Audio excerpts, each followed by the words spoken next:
नमस्कार दोस्तों, क्या आप भी उन लोगों में से एक हैं जिसने फ्लैट लिया था, सपना देखा था कि 18 महीने या 24 महीने में फ्लैट हमारा होगा और हम अपने फ्लैट में जाके रहने लगेंगे, लेकिन वो सपना अभी तक अधूरा है क्योंकि बिल्डर कह रहा है कि मुझे तो अभी ऑक्यूपेंसी सर्टिफिकेट मिला ही नहीं है। यदि आपके साथ भी ऐसा हुआ है, आप भी फ्लैट में अभी तक नहीं रहने जा पाए, तो ये वीडियो आपके लिए। अमूमन क्या होता है कि कुछ एक रीजंस होते हैं कि बिल्डर आपको पोजीशन नहीं दे रहा होता है और वो एक्सक्यूज देता है कि अभी ऑक्यूपेंसी सर्टिफिकेट नहीं आया है, इस कारण मैं अभी बिल्डिंग में पोजीशन अलाउ नहीं कर रहा हूँ। अल्टीमेटली आपने जो लोन लिया उसकी आप प्रीमियम्स पे कर रहे हैं और आपको नुकसान हो रहा है, तो उसके लिए अब आपको लीगल अवेयर होना पड़ेगा और यहाँ मैं आपकी हेल्प करने की पूरी तरीके से तैयार हूँ। देखिए करना क्या है, कुछ एक स्टेप्स हैं, ईजी स्टेप्स इनको फॉलो कीजिएगा, आपको पता चल जाएगा कि परमिशन मिली है, एनओसी मिली है, ऑक्यूपेंसी सर्टिफिकेट मिला है कि नहीं मिला है, और अगर मिल गया है तो आपको उसके आगे कैसे डील करना है। सबसे पहले आपको जाना है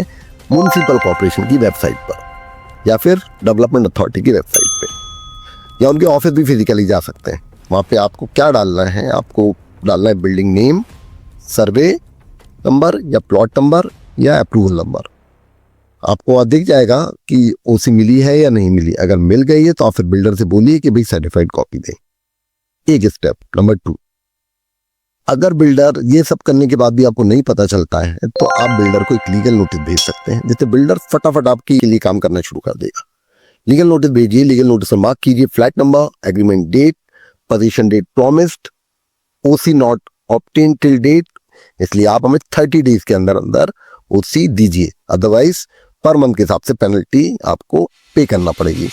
तीसरा आप क्या कर सकते हैं, देखिए तीसरा आपको करना होगा, आप रेरा में एक जाइएगा, वहाँ पे आपको कुछ नहीं करना है, उनका एक फॉर्म है वो फिल करना है और रिलीफ मांगना है कि भाई आप बिल्डर को डायरेक्शन दें कि वो ओसी इमीडिएटली प्रोसीड करवाए या मुझे हर मंथ पेनल्टी पे करे।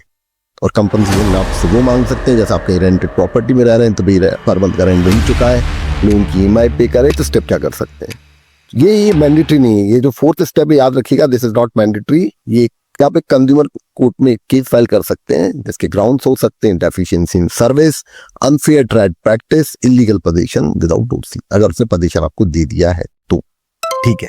अब लास्ट 5th स्टेप जिसे कहेंगे, आप म्युनिसिपल कमिश्नर के नाम एक कंप्लेंट लिखिए, एक town and country planning officer के नाम भी लिखिए, उसको डिमांड कीजिए कि बिल्डर ने अगर पोजीशन कई लोग को दे दिया है, इलीगल पोजीशन दिया है, इस बिल्डर पे पेनल्टी की जाए और इसका स्टेटस और ओसी चेक किया जाए। आप ये भी कर सकते हैं, चाहे स्टेप 6 के तौर पे ये कि आप चाहें तो मेंटेन देना बंद कर सकते हैं, बोलेंगे भैया बिल्डर पहले हमें आप ओसी ला के दो, हमें ओसी की सर्टिफाइड कॉपी दो कि आपके पास परमिशन है कि आपने हमें पोजीशन दे सकते हो और दे दिया है, उसके बाद ही हम आपको पेमेंट करेंगे मेंटेनेंस का। एक चीज जाते जाते सुन लीजिए कि अगर आप ऑलरेडी प्रॉपर्टी में रह रहे हैं और आपको ऑक्यूपेशन सर्टिफिकेट की सर्टिफाइड कॉपी नहीं मिली है तो उसके क्या क्या लीगल कॉन्सिक्वेंसेस हो सकते हैं, ये वार्निंग है, ध्यान रखिएगा। अगर आपको इंश्योरेंस क्लेम करते हो, कुछ नुकसान होता है तो वो आपका रिजेक्ट हो सकता है। बैंक, अगर आप चाह रहे हो कि आपका फ्लैट को रीसेल कर दो तो बैंक का जो लोन होगा रीसेल के लिए वो रिजेक्ट हो सकता है और आपकी और तो और प्रॉपर्टी सील भी की जा सकती है।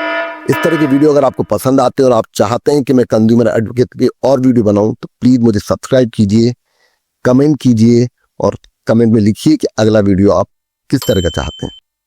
और इस तरह की वीडियो हर उसी इंसान तक भेज दीजिए जिससे हमारा भारत आत्मनिर्भर भारत बन सके। Thank you.